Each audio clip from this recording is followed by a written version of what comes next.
nothing to offer. Being there for that and simply being grateful for everything.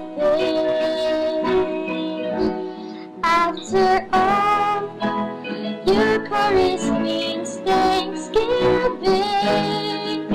When service becomes an overflow of a grateful heart, that is love.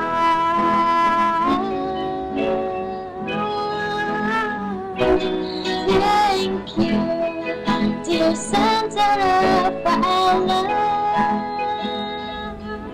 I know how much you always love. Magandang hapon. Marhay na hapon sa Gabos. Good afternoon to everyone.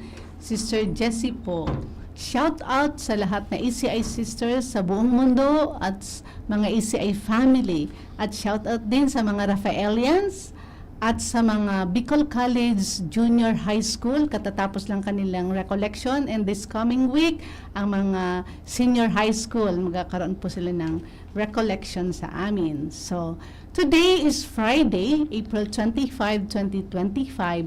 Happy Easter po sa ating lahat. Alleluia! The Lord is risen. Alleluia! Today is Friday within the octave of Easter. Isang makabuluhang panahon na muling pagbangon, pag-asa at panibagong simula. How did you celebrate your Holy Week? Sabi nila, mas lalong matamis at makahulugan ang pagdiriwang ng muling pagkabuhay ng ating Panginoon kapag tunay tayong nakiisa sa paghihirap at kamatayan ng ating Panginoon. Alleluia! The Lord has conquered darkness, sin and death. Alleluia! Sa muling pagkabuhay ng ating Panginoong Hesukristo, may panibagong sigla, panibagong paglalakbay, at panibagong pag-asa tayong lahat. Bukas, Sabado, ang funeral mass ng ating Santo Papa Francisco, alas 10 ng umaga sa Roma at alas 4 ng hapon dito sa Pilipinas ng oras. Tamang-tama, isa sa ating guest ay sa Roma pa, nakadistino. Hihingian natin siya ng update. Malamang nakabisita na siya sa wake ni Pope Francis. Aalamin natin yan mamaya. Naalala ko tuloy na that we were blessed to be in Rome, kami ni Sister Net at ng iba pang madring kasama, nung namatay si Pope John Paul II. And we were there sa funeral mass niya at andun din kami during the conclave. Wala kami sa loob, syempre, mga cardinals lang po ang nasa loob. At after the white smoke, ang saya-saya nun. After nung sinabi na, Habemos Papa, itinigil lahat ng mga activities at ayun, nagtakbuhan papuntang Vatican to witness the papal inauguration of Pope Benedict XVI. It was a beautiful experience to be in church. Okay, 2 Fridays ago, episode 33, and ang ating Holy Week episode, pinamagatan itong The Eucharist, Love Outpouring. Ngayong hapon, episode 34, ang ating Easter episode ay pinamagatang Bagong Simula, Bagong Pag-asa. Meron tayong dalawang panauhin na makakasama natin ngayon na magbabahagi ng kanilang kwento ng bagong simula, bagong pag-asa. Sobrang excited na kami na ipakilala sila sa inyo, pero bago ang lahat, pabatiin muna natin ang aking mga co-hosts.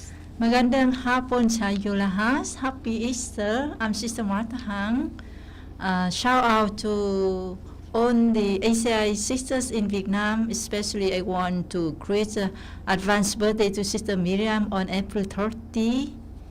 And shout out to all those watching and listening our program this afternoon. Okay. Happy Easter sa Satuya Gabos, sa Giraray Sister Net po. Magandang hapon, maray na hapon, maayong hapon sa tanan.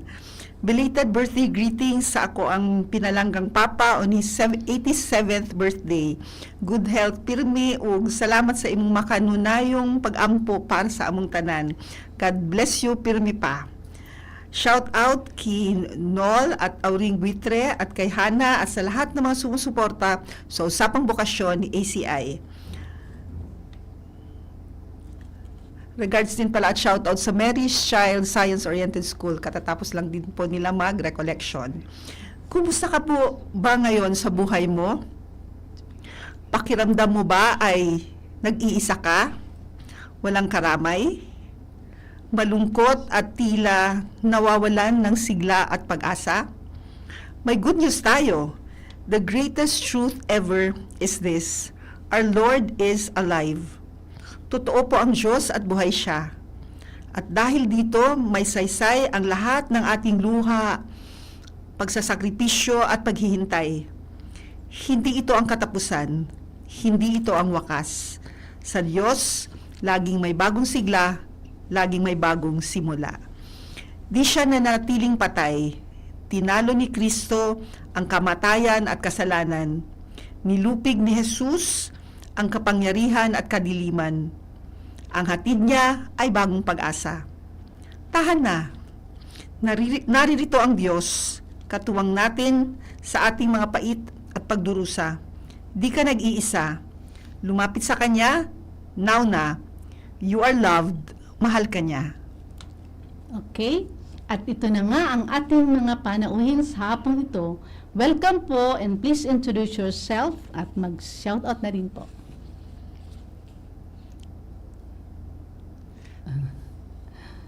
Good afternoon, Brother Duel, afternoon. Sister Judith. Good afternoon. Good afternoon po dyan sa Pilipinas. Magandang umaga po dito sa Roma. Good afternoon po. From the Philippines, Legazpi City. Magandang hapon. Happy Easter po sa inyong lahat. Happy Easter. Brother. Magpakilala po muna kayo. Father, kayo na pong mauna. Malayo po kayo kasi. Wala yung palalakbayin. Opo. Happy at alas 7 G's dito sa Roma. Ako po muna ay si Brother Noel Garcia, isang Oblate of Mary Immaculate. Ngayon po ay base sa Rome, no? Nag-work as Secretary General sa congregation. Shout out muna sa lahat ng Oblates sa Philippine Province, sa Philippines, and to the whole world. Sister, kayo para itadagdag na lang. Sige po. Again po, Happy Easter and good afternoon sa lahat. Ako po si Sister Judith Diaz, OSB, sa pong Missionary Benedictine Sisters of Tutsing. So, I'm presently assigned dito po sa St. Agnes Academy, Legazpi City po. Isang trivia muna. Si Brother Noel at ako ay magkaklase sa Loyola School of Theology. Huwag mo na sabihin, brother, kung anong taon yun. Wag na. Sige po. So, isang father, kayo po ay isang OMI, ano? Ano po? Po? Oblates of Mary Immaculate kayo, Mary OMI. Opo. OMI. Opo. Opo. Sige po. Regards Marami na kay... rin po ako Benedictine Sisters of Tutsing. Malapit lang po yung house niyo dito. Opo, mayroon po. May community po kayo dito. Opo. Yeah. Sige. So, Okay po, so brothers and sister, to begin with, can you please briefly share with us your vocation story po? Thank you. Father, vocation story. Okay. So, paano ba? Ano po, nagsisimula po ako yung talaga mag-missionary, no? Mag-missionary po. Paano ko nadama yung tawag bilang missionary? Sa bahay po namin, mayroon po kaming butika kasi po ang nanay ko ay pharmaceutica at ako po ay bata pa lang ay naging responsibilidad ko na yung magbantay sa butika, no? At every time po ng gamot, minsan nagkakaroon po ako ng katanungan, bakit yung iba hindi makabili? Hindi makabili ng gamot, kailangan pa naman nila, no? Minsan nauubos na yung kanilang pera sa sa laboratory, sa sa ano. Pero pagdating po sa gamot, hindi siya makabili, no? Parang sabi ko, naawa ako, bakit may ganito, no? May ganito. Kaya parang doon nagsimula yung desire ko na magsilbi, lalo na sa mahihirap, no? So, nanatili itong desire nito na maging missionary. And then, pagkatapos po, nakita po yung mother ko po kasi very active. Tulong, lalo na sa Red Cross, especially na pag may binabagyo, pag may bagyo siya po yung nagiging parang head na nagdi-distribute ng mga relief goods, no? At nakita ko po ang nanay ko na tuwing may bagyo, siya mismo ang pumupunta at nagbabahay-bahay para malaman talaga kung sino yung naging biktima ng bagyo, no? Mga example lang po to. At the same time, active po sa simbahan ang family, no? Active ang simbahan sa family. Ang family sa simbahan. Ang pagkatapos po nito, lahat po nito nasa puso ko, pero hindi ko po naiintindihan kung ano yung gusto ko. Ang gusto ko lang po, tumulong sa mahihirap. At ang una ko pang nasabi sa nanay ko nung bata pa ako, gusto mahirap sa isla. Kasi ang imagination ko ng isla talagang parang medyo mahirap ba. Pero very good ang resources nung sa experience ko. No? And then, nag-aral po ako sa Maynila. Naging scholar din po ako sa Manila. Then, sa UP din po ako nagtapos ng aking biology. And then, bago po ako pumasok ng Oblates, ako po ay isang doktor, katulad ni Sister Net. So, Tatlo kami magkaklaseng doktor that time. Shout out kay Dr. Father James Roa. oh, James, yes, tatlo tayo sa LST. And then, sabi ko, ano ba talaga ang kabuluhan ng buhay ko, no? Bilang magiging doktor. Sabi ko parang, sa hospital, okay ako. Pero mas may hinahanap ako na hindi ko posibleng makita sa hospital. So naghanap po ako tawag dito, ng congregation, na missionary congregation. Sa Cavite po, marami yung iba't ibang congregation. Pero meron po kasing sa Panorama, at tinatawag po namin sa aming mga sarili na nakabasa at in touch sa OMI through the Panorama advertisement, mga Panorama victims. Marami po kami mga young professionals na pumasok sa Oblates through the Panorama advertisement. No? And siguro sa kahanap, meron po dong isang linya na in doing so you will find yourself. Siguro naghahanap din ako ng sarili, so tumugon po ako doon, no? Tumugon po ako na hindi ko alam sa Mindanao pala. Akala ko sa Maynila lang. Kaya saya ko, no? So nung nakaano ko sa Cotabato, talagang medyo nanibago din ako. Iba kasi ang Mindanao sa Luzon, no? So sabi ko, ito ba talaga ang buhay ko? Iba ang dialekto, hindi po ako marunong mag-Bisaya o mag-Ilonggo o mag-Cebuano. So Tagalog, tugong Tagalog lang talaga ako. So hindi ko talaga maintindihan, no? Pero yun yung parang, ang nakita ko talaga sa Oblates na nag-attract sa akin is one, mission nila. Second, yung kanilang closeness to the people. Parang yung hinahanap ko ay isang community na malapit talaga sa tao. Nakita ko po ito doon sa exposure ko na talagang very close to the people yung mga Oblates. So, yun yung parang nag-antig sa akin na magpatuloy. Kahit minsan nahirapan na po ako sa community kasi totally difficult din naman yung makisama sa ibang kultura.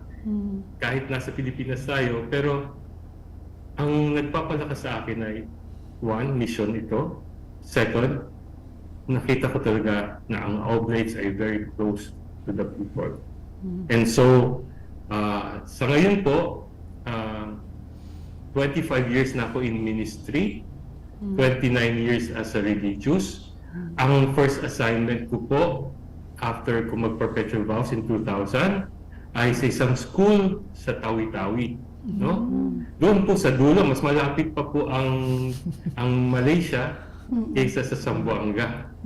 So 1.5 hour by speedboat sa papuntang Malaysia. Pero sa Zamboanga, kung medyo nagtitipid ka, 3 hours. Nung time na yun, no? 2000 to 2003, 3 days and 2 nights kung ordinary boat, 18 hours kung yung barko talaga. Pero mahirap pong mag-travel talaga, lalo na pag from island to island, lalo na tawag dito, pag malaki pag may bagyo sa Manila, may bagyo sa Luzon, malaki po talaga yung alon. Diyos ko, lahat po yata ng santo sa kalendaryo na sabi ko na pagdasalan ko na, lalo na pag June, July, August, kasi talagang rough yung seas. Pag ganyan, okay sana, malaki, pero may pagewang-gewang pa siya. No? So, ang trabaho ko po doon ay school director with sa isang school, Notre Dame of Cebu, to almost 9% ay Muslim, belonging to the Samal tribe. No? Kumbaga, kung may 161 high school students ako, dalawa lang ang Kristiyano, isa lang ang Katoliko. So, after 3 years po, 3.5 years, pinadala naman po ako sa England. Doon po sa England, ang trabaho namin is to engage with the people in the secularized culture. So, yung mga secularized people or secularized people, sila po yung tawag dito, na ang Diyos ay wala na sa equation ng buhay nila. So, ang trabaho ay community pa rin po kami, 4 intercultural community, may isang Amerikano, isang Canadian, Sri Lankan, British at Filipino. Engaging po kami sa tao through meron po kaming listening center at seeker center. It's just welcoming people, yung seeker center with a lot of questions in their lives, but we're there to welcome them. No? And then, ako po nagtrabaho ko sa pub. Nagsasilinis just for them to be aware of my presence. And then, hindi naman kaagad ako nagpapakilala na isang brother or isang oblate hanggat sila yung magtanong. No? Hanggang maging familiarized sila sa mukha ko, at the same time may trust factor na rin doon sa mga taong nandun, let's say, nagsa-celebrate or may gathering doon sa pub. So that's the time na nakilala na ako ng maayos na mas malalim, doon ko na sinabi yung aking, aking status as an oblate living nearby, and just to know them, no?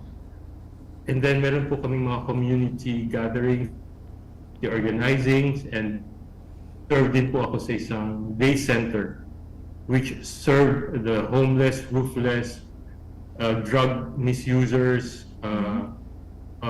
former convicts, ex-convicts, mentally challenged. So we're just there to serve them, feed them, just be with them, pray with them, play with them, yung bingo-bingo. So yun for 3.5 years yun din yung trabaho ko. And then I have to move on, kailangan umuwi. And then na-assign po naman ako sa Korea. Sa Korea as a missionary there, working in a soup kitchen.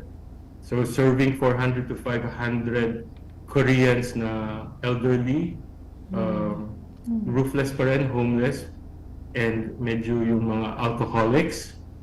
Just feeding them almost in the evening, 6 days a week. So it's not an easy work kasi makita mo rin na kahit pala maunlad yung lugar, meron pa rin mahirap, no? Meron pa rin nahihirapan in a sense, no? And then after po ng aking Korea, ako po ay na-assign na na-assign na ako for 9 years of pre-novitiate director, then spiritual director ng scholastic aid namin. And then ito nga, na-call na ako dito sa Rome to be the Secretary General of the congregation. Amen. Thank you. Brother, nakadalo ka na ba kay Pope Francis? Baka meron kang update sa amin. Kumusta na dyan? Sa ngayon, meron pa rin pumipila pa rin, no? Ibig sabihin, nag-start yata ng 7 to 7 ngayon. Nung in-announce na namatay si Pope, meron po may mga meetings po kasi kami dito, no? So, kailan may Monday. Pero that evening, pumunta na po kami kasama ko yung isang oblate colleague ko to pray the rosary. Pero as usual sa announcements naman, bukas 10 o'clock dito Rome time yung funeral mass, and then 4 o'clock PM yata dyan sa atin. So far yun lang naman din. Marami pa rin tao ang dumadalaw to see the body of the Pope.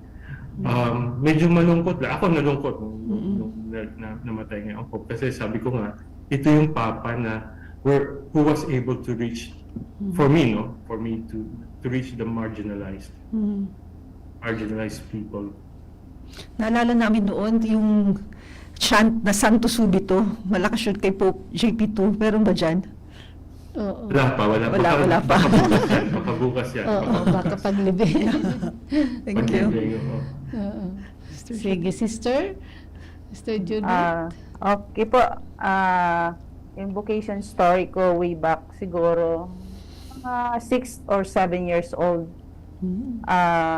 Nakakita ko ng isang madreng nakaputi at nagda-drive. Talagang amaze ako. So, doon sa amin Father, I am from Mindanao. And I graduated in Notre Dame University, Cotabato City. What a coincidence. So, I am a Notre Damean, Father. So, hindi magkalayo yung ating So, I was then standing lang sa gilid ng highway. Dumaan po yung madre nagda-drive. Amaze ako.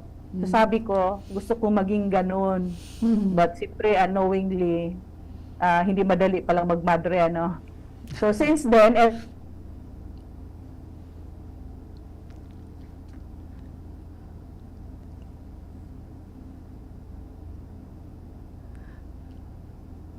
May technical. Nag-hug si Sister. Yeah. as my mother kasi Ayan. wala na akong mother. So, pledge ako doon na pag makatapos ako, magmamadre ako, sabi ko. But anyhow, maraming ups and downs kasi ang buhay ay minsan may bako-bako. So, I was then a working student sa Oblates of Notre Dame, OND, in Tacorong, Sultan Kudarat. Yeah. So, OND, the founder nila ay si Father Dian, an OMI. So, working student ako doon. Sabi ko, sa Madre ako mag-working kasi gusto ko yung may prayer.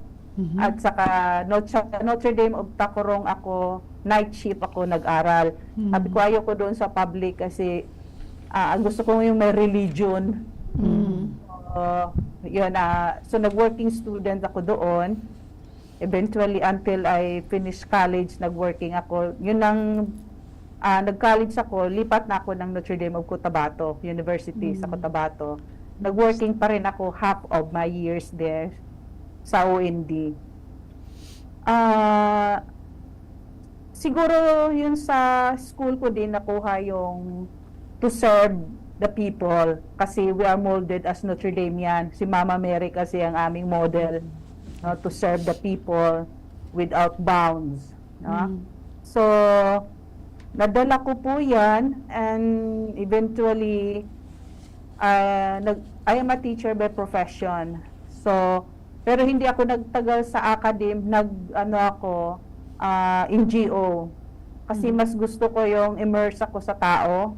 Gusto ko magturo sa mga taong interesado turuan kasi minsan sa klase, yung kung doon ka sa nagtuturo sa school, lalo na sa Notre Dame School, minsan siyempre nasa middle class yung mga tao doon, karamihan. Minsan, ang hirap mong i-motivate for them just to listen to you teaching them. Pero pag doon ka sa mga taong like sa mga indigenous peoples, wow! Kahit na matuto lang sila magsalita ng pangalan nila, aliluya ka na, aliluya na sila. Yung nakita mo talaga yung simplicity ng mga tao na sila yung talagang interesadong matuto. So, hindi mahirap mag-motivate.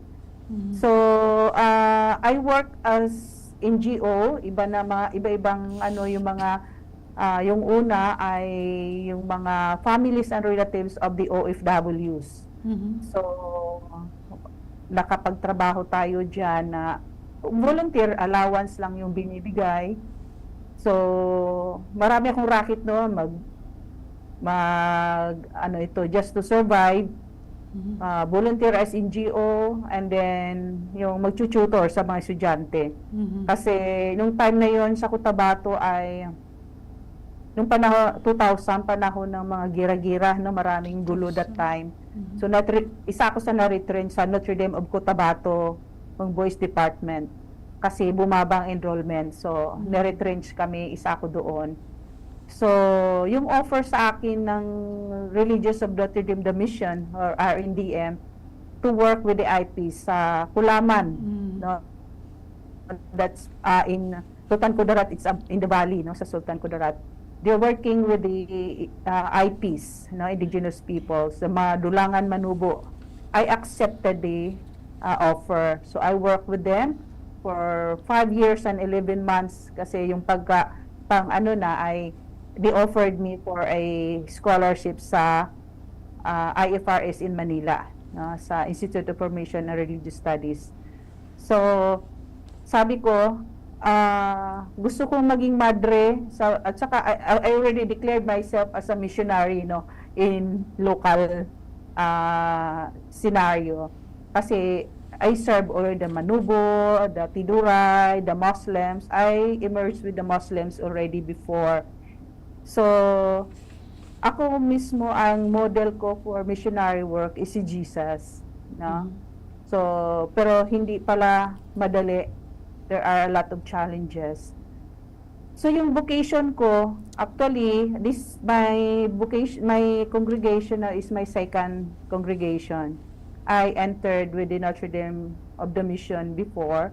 So, 9 months lang ako doon. Parang hindi ko nakitang fitted ako doon sa kasi mostly ang member of the community they came from the first world, in New Zealand, Canadian kasi international. Parang hindi magka-jive yung aming pananaw, what is poor and what is rich. So, sabi ko, parang hindi ako bagay dito. So, I went out and work again as, yun ang pagtanggap ko nung sa IP program ng RNDM. Then eventually, I was already in Manila when I met the missionary Benedictine sisters sa IFRS. So, I was then 36 years old. Sabi ko, pag mayroong kongregasyong tatanggap sa akin, by this time, kasi alam ko naman na may case-to-case basis, pang ganon, there will be my loyalty. So, salamat sa Diyos, until now, nasa OSB pa rin ako. So, this is now my 18 years in the convent, 14 years as profess. So, surviving because of God's sustenance. No? So, my assignments parang after my profession since ko Manila, kasi as a teacher, they sent me to school, no? Then Tacloban School Community, and here in Legazpi. So, kasi sa Manila, 2 beses ako balik. Sa Tacloban, 2 beses ako balik. So, ito pala yung pangatlong community na aking assigned, kung saan ako na-assign. And this is my 5th year here in Legazpi City. No? So, yun siguro ang aking talagang, yung bukasyon ng, kasi I came from an ordinary family. No? At nakita ko pag nagsisimba kami doon sa mga humiliya ng pare, na si Jesus ay simple lang, no? Simple lang, kasama niya lagi yung mga mahihirap, kasama niya lagi yung mga fishermen, yung mga ordinary people. So sabi ko, gusto kong maging ganon, na simple lang, no? Pero nakapagbigay ka ng buhay. So yan aking by this time dito sa lagi nga nila akong ina-assign sa school. But we also have kasi yung ministry namin, meron kaming hospital, meron kaming school, at saka fisher folks, yung aming socio-pastoral. Gusto ko sa socio-pastoral, namimiss ko yung aking ginagawa noon. Kasi gusto ko with the people, mas may buhay ako pagkasama ko yung mga tao. Mas nagiging productive ako sa palagay ko. So, ayoko yung nasa opisina kasi ay mobile person ako. Nababagot ako pag nasa opisina. So, kaya time to time lumalabas ako, nag-iikot. So, yun. Ang aking, kasi as mission, sa Benedictine, we are both missionary and contemplative. Monastic po kami. So, we have time for prayer, we have time for work. It's a challenge for me as a active person. Sabi ko, okay naman yun na may disiplina ako sa trabaho, may disiplina ako sa pagdadasal. So, pati pa rin sa sarili ko. So, sa kalaunan, I was able to embrace the way, our way of life as Benedictine. So, yan po. Okay, Thank thank you. you, sister. Thank you, sister. Obviously, may mga common interest do. Obviously, Opo. hindi lang kayo, mukhang kami din. Tapos ano yung sa inyo, missionary and at the same time contemplative. Kami naman, we Yes. call ourselves CIA, Contemplatives in Action. Yan. Oh. Trivia. Bago tayo mag-say ng goodbye sa vocation story, balikan ko muna si Brother Noel. Brother Noel, i-close mo na yung chapter ng Bakit Brother? Ngayon mas naintindihan ko na yung, dahil sa kwento mo, naintindihan ko na, kaya gusto ko na i-close yung aking issue sa'yo, yung aking chapter sa'yo, na Bakit Brother? So, i-close ko na yun ngayon. Pero kung gusto ko pang sabihin, Tinatanong since from naging magkaklase kami sa LST, bakit brother? No? so ngayon naintindihan na kita. Yeah. So, yung brother, elementary kasi, yung school na pinasukan ko ay admitted by brother, yung Brothers of Christian Schools sa Cavite. So, malaking impact sa akin si Brother Vernon Poor, FSC. So, nakita kong very, very close sa mga students. Nakikita ko siya sa office. Talagang, parang na-attract ako in terms of how he relate with the students, with the pupils, with the staff, no? So, dala-dala ko yan. And then, nagkaroon din ng desire to consider pa rin yung priesthood. Sabi ko, kung sa priesthood, I would only like to do misa at saka confession. The other things, parang hindi siya attracted dun sa other sacraments, no? Hindi naman lang yun ang kabuuan ng di ba? Hindi lang misa at saka confession, kundi yung buong sacrament sa pagkakaintindi ko ng And later on, kailangan klaruhin ko rin yun, no? Sa choice ng brother, no? Kasi hindi naman parang damit itong bukasyon na, ay, dahil ayoko nito, mag-brother ako. Or dahil, baka siyempre kinonsider ko lang, ang paningin ko sa priesthood, baka may turn din ako or issue sa priesthood. Pero wala. It just so happened na mas nakikita ko ang sarili ko sa brother through the vocation, through my profession, through some other giftedness na magagamit ko sa people, sacramental life. Yun yung nakita ko. And to be a brother for 29 years, no? Though hindi, minsan nahihirapan intindihin ng ibang tao who a brother is, especially kung ang congregation mo ay both priests and brothers. Yeah. No? At kailangan mo rin ng certain maturity kasi talagang minsan hindi nila naiintindihan kasi tatanungin na bakit brother ka lang? Di ba? Yung may word na lang. Bakit brother ka lang? And then, bakit hindi mo pa siya ituloy, no? Hindi mo pa ikompleto.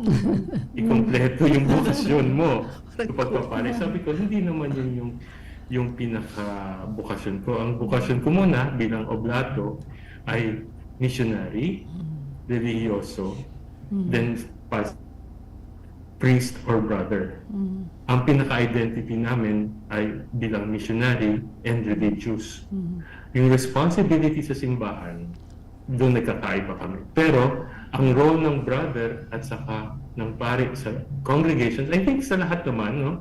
Complementary roles. Hindi naman siya competitive. Kailangan pa rin namin ng tulong para ma-promote yung vocation to the brotherhood. Hindi talaga naiintindihan pa at iba yung pagtingin ng ibang tao. No? Ang akala nila yung Knights of Columbus, na yung member ng charismatic groups, kaya ako naging brother. Sabi ko, matanda na ako, maputi na yung buhok ko, tatanungin pa rin ako, kailan ka mag-aasawa? Those are the things na mga, pero kailangan ko lang din explain sa kanila kung ano yung buhay ko. Pero mas naiintindihan nila yung buhay ng isang brother kung maramdaman nila kung ano yung aming presensya at ano yung aming ginagawa. So yun yung parang ano. Sister Net, Chapter sa close. sacramental life. Hindi ko nakita yung buhay Nakita uli sa Tagaytay, naalala ko, yun pa rin yung topic natin. Makikita yun ang topic. Ngayon, hindi ko close ko na talaga formally. Kasi talagang experience ko si Sister Net, no? Every time na nag-uusap kami, ang end lagi ng end of conversation, bakit brother? Salamat. So, At dito pa nangyari At yun. least sa tanong ni Sister Net, nagkakaroon ako nasa-solidify ko yung pagsagot ko. Hindi lang siya dahil ganyan. Pero mas nagiging solid yung pagsagot ko sa kung bakit ako brother. Thank you, Sister Net. Thank you. Thank you, brother. Close na. Okay, so time check. Let's have a break. An oras hatod sa Indukal. Optin Lutein Capsule. Alagaan ang paningin sa tulong ng Optin. Kitang-kita ang kalusugan ng mata. Plemex. Pag may ubo o hika, Plemex agad. Basta lagundi, Plemex. Plemex for kids. Mommies, agapan agad ang ubo at plemang nakabara. Pambatang lagundi. Plemex! Ginebra San Miguel. Gin is in. Gin to win. Gin's Tanalo sa One Ginebra Nation. Promo runs from March 15 to July 31, 2025. For DOH FDA CFRR permit number 0017 series of 2025. Drink responsibly. Artisan Joint Supplement. Bumabagal ang galaw dahil sa joint pain at arthritis. Mag-Artisan sa Uno Plus. Kalidad na maaasahan mo. Serbisyong swak sa imo. Liver Aid Silimarine Capsule. Ang good drinks at good food, perfect combo. Isama pa ang Liver Aid. It's Liver Lover, boys. Playtime for all your gaming needs.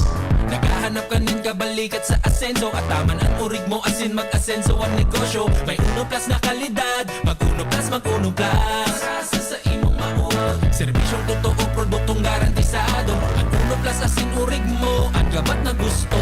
Uno Plus matabang sa imo. May Uno Plus na kalidad. Mag-Uno Plus, mag-Uno Plus. Asa sa imong mauod. Sa Uno Plus, kalidad na masasarigan mo, serbisyong swak sa imo. Magbisita sana sa Uno Plus Facebook page. Gusto niyo ng chance manalo ng 1 million pesos? Cash, motorcycle, o Ginebra jersey? Chance nanalo ko muna!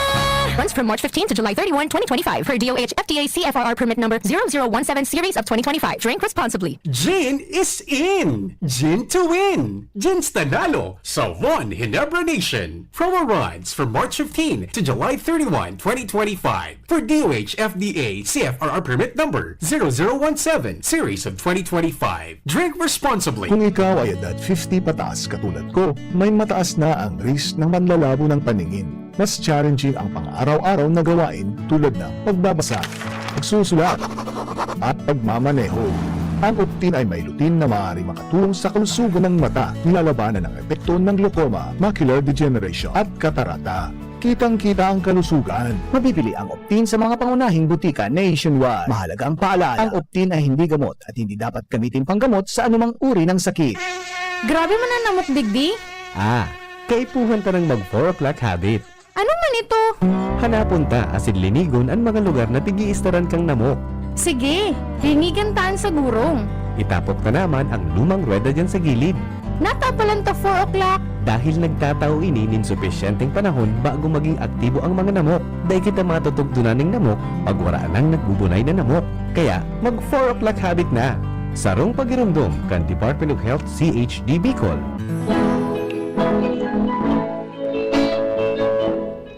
Welcome back sa ating programang Usapang Bokasyon ACI. Ipagpapatuloy natin ang ating talakayan tungkol sa episode 34. Bagong simula, bagong pag-asa. Yeah. Brother and sisters, because Sister Yes. Jessie will also answer. From the many years of being in mission, no? Many years, as in so many years already in mission, would you like to share at least one story from the people you serve na medyo nakaantig sa inyo, na kwento ng isang bagong simula, bagong pag-asa, bagong yun, new beginning, new life, new hope, parang mga ganon, from among them. Yeah. Sister, you go ahead. Siguro I would share dalawang istorya nung bago ako pumasok bilang madre at ngayong madre na ako. Kasi as sinabi ko kanina, misyonaryo na ako noon pa. Kasi I was already serving our brothers and sisters, no? Especially with the indigenous peoples. Ito siguro yung gusto kong i-share kasi naantig ako sa kanilang sitwasyon. Kasi nung time before I accepted the offer to work with the Indigenous Peoples Program of the RADM Sisters, na-amaze ako, sabi ko, itong mga madring ito ay galing sa ibang bansa.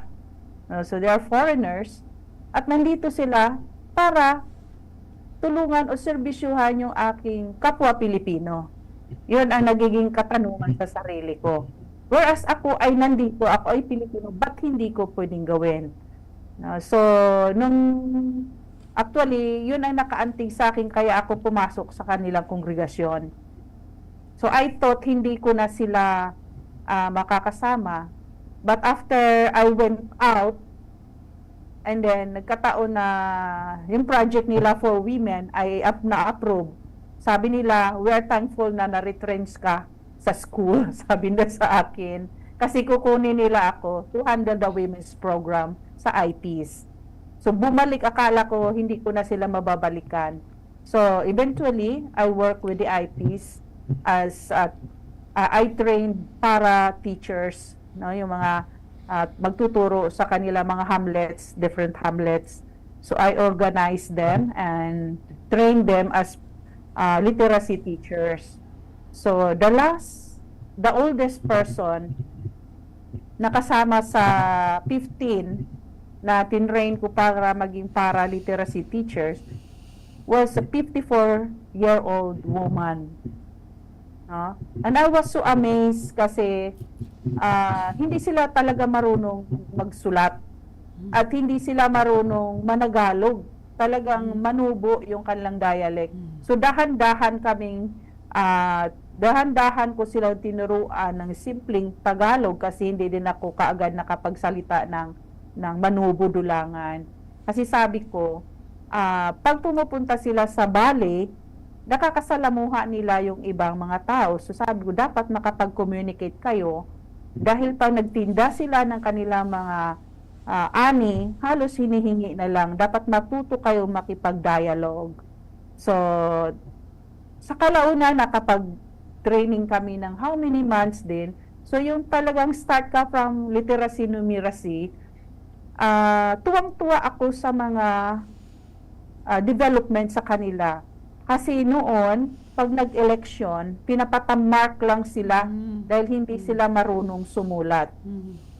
But nung na-train na sila, naturuan nila mga bata sa kanilang different hamlets at yung mga nanay na sumulat, hindi na sila nakatamark, sila na ang nag-a-assist sa eleksyon. So sabi nila, ma'am, hindi na nila kami maluluko. So that was na nakaka-amaze na sabi ko nga kanina, gusto kong magturo sa mga taong talagang gustong matuto. Nung hindi na ako mahirapan, yung ba talagang kung todo motivation para lang makinig, iba pagdating mo doon, medyo alok pa sila kasi iba yung kanilang kultura, but dahan-dahan, sabi ko sa kanila, kasi akala nila ay hindi sila belong ng Pilipinas, dahil nandun na sila sa tuktok ng bundok. Kasi nga, nagkaroon ng land grabbing before sa Mindanao, so napupush yung mga IP. So sabi, hindi ho, kasali po kayo sa Pilipinas, Pilipino din po kayo. So, kasi kahit na yung hindi naman na-deny natin na our government are very limited, hindi po sila naaabot talaga doon. Wala pong umaakyat doon talaga sa kanila sa taas. So, yung simple na literacy, personal hygiene para sa community, tuwang-tuwa po sila na natuto sila doon. So, isa po yan sa talagang para sa akin, highlight sa buhay ko na nakapagserbisyo sa mga taong talagang na masasabi kong nangangailangan. And then, yung pangalawa is yung, siguro yung dito nasa as missionary Benedictine sisters, dito sa Legazpi, kasi dumating ako dito, pandemic, July ng pandemic. Ang yung story namin dito sa St. Agnes, kasi hindi talaga kami nag-lay off. Wala kaming tinanggal kahit isa. Yung nakita kong pagtutulungan namin, kahit na parang nag-ambag yung mga empleyado na bawasan sila para lang idagdag sa mga ganito ganyan. Lahat ay pumayag na we survived for 3 years na wala kaming tinanggal. So, nag-garden kami sa paligid, yung tulungan, yung bang parang we have the same aim na we will survive this, no? Kahit na may virus, kasi nagre-report pa rin sila that time, may mga arrangement lang niya ginagawa. But na, kumpara ngayon na medyo bumalik na sa normal yung klase, parang nakita namin talaga, ako mismo nakita ko yung kagandahan na nangyari sa community namin nung pandemic. No? Pag every time magkanda kami ng pantry para sa mga kakapitbahay namin dito, yung buong community ng St. Agnes Academy, very energetic to really help, no? Sa pagbibigay, kahit ano makukuha namin sa aming paligid, kahit malunggay lang yan, haharbisin namin to share. Nung upo namin, putol-putulin, yung manong na kukuha, sister, sige sister, kukunin ko yon, yung bang nandoon yung despite sa sitwasyon natin na may pandemya, pero yung nakita mo yung kagandahan loob ng bawat isa. Now with that, we as the whole community ng St. Agnes, we survive with, parang with gratitude na yung unity namin sa community, no? Pero sana naman walang maulit ng pandemic, no? Kasi kawawa din naman yung pamilya nila. So yun po, yun yung naano kong masasabi ko na kahit na mayroong pandemya o virus o struggle o kahirapan, kasi we know naman na Pilipino yung resiliency natin, there is always hope. No, kaya nga sinasabi ko sa kanila, there is always resurrection. No? Kasi motto ko din yan noong ako'y nasa formation house pa. This one. Pag ako'y sabi ko, anyway, after 3 days there is resurrection. So that's my motto. No? So I share that with them na makakaahon din tayo, matatapos din ito. So yan po. Thank you. Salamat, sister. Okay. So, brother? Okay. So sa akin naman, yung experience ko, sabi ko parang sa 29 years as a religious and 25 years in ministry, marami sila. nung inisip ko, I try to recall, sabi ko, parang nararamdaman ko, pero hindi ko maalala yung mismong occasion na ano. Pero sabi nga ni Sister Judy, yung parang nanatili na naalala at naramdaman ko sa mga taong ng mga nakasalamuha ko at napagsilbihan, yung gratitude, no? Yung pasasalamat. Nung binalikan ko yung word na gratitude, naalala ko yung during pandemic, very active kasi kami. Counseling psychology grad student ako. Hindi ko natapos yung project kasi nga ang project ko is more on family dynamics and family assessment ng mga drug misusers, no? But hindi ko siya nakompleto kasi nag-pandemic, ang methodology ko is discussion. So hindi imposible, no? But during the pandemic, I was involved with Pugat in Ateneo, Pugnaya na tulong sa maralitang pamilya with Father Nilo Tanaleca. So we had the Sandala in the online counseling, and at the same time volunteer ako sa isang NGO who did e-consulta. No? So I was really able to serve yung mga who needed counseling, yung mga depressed people na natawag sa amin, and at the same time yung mga may medical illness, especially which needs who needs psychiatric, no? So buti na lang meron akong may mga licenses to dispense just to augment, no, yung mga needs nila medically. And I was, no, available yung aking phone number na aking binigay sa NGO to be called kung merong someone who needed help. So yun lang ginagawa ko just during the pandemic, answering and just being with those who are medyo, sabihin na natin, depressed, afraid, anxious, lahat na. And doon, I was able to at least augment, kasi meron naman ng e-prescription, yung mga who needs yung mga regulated drugs. Kasi nga, access to the psychiatrist, medyo hindi pa pwede, no? So, at least as a medical doctor, I still have the capacity to prescribe, no? So during the pandemic, I was with them, with other volunteers, no? Yun yung importante. So after the pandemic, nakaka-receive ako ng mga phone text messages, phone calls na minsan hindi ko na naalala kung sino sila. Nagpapasalamat for being with them, no? During that time na talaga parang hopeless sa pandemic kasi ang daming talaga hopelessness na naig siya kasi hindi alam kung anong mangyayari, paano mabuhay. Nandun kami, nandun yung mga volunteers, doctors, volunteer counselors, nandun kami para sa kanila. At doon sila nabigyan ng pag-asa pa rin, no?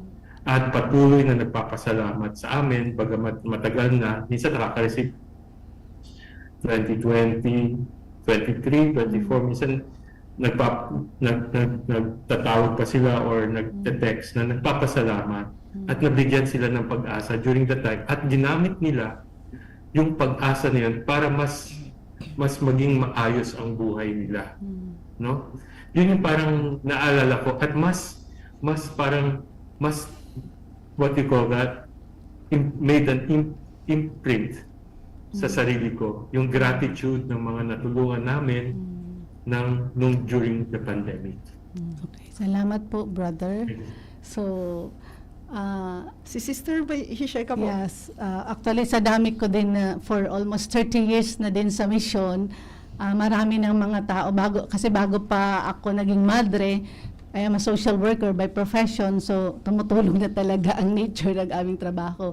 So, bale, yun nakatulong siguro part yung preparation sa pagpasok ko ngayon dito sa pagiging madre, na kung saan ngayon na madre na ako, maraming tao na sa karanasan ko, patuloy pa rin yung pagiging social worker sa loob ng kumbento. So marami akong mga tao na dinala, mga bata, matanda na dinala sa institution para matulungan sila, maalis sila sa mga endanger family, endanger mga abusive parents, mga ganon. So may isa akong karanasan na isang nanay na natutulog po sa supermarket sa Naga, along the highway. Doon lang siya, tapos palaging lasing.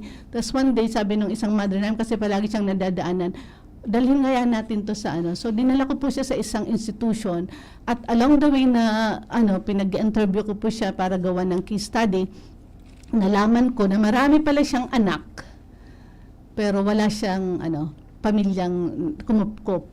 So, ang mga anak niya pala kasi ipinaampon niya sa iba-ibang pamilya. At na along the way, abang ginagawa ko po ng case study, na-trace ko lahat ng mga anak at napakausap. Kasi yun lang ang desire niya, na sana bago ako mamatay, makapaghingi ako ng tawad sa mga anak ko. And yun nga, may nakilala akong mga mayaman yung kanyang pinaampunan na anak. May isa ng lawyer, may isa na, basta magaganda din yung buhay, naging buhay.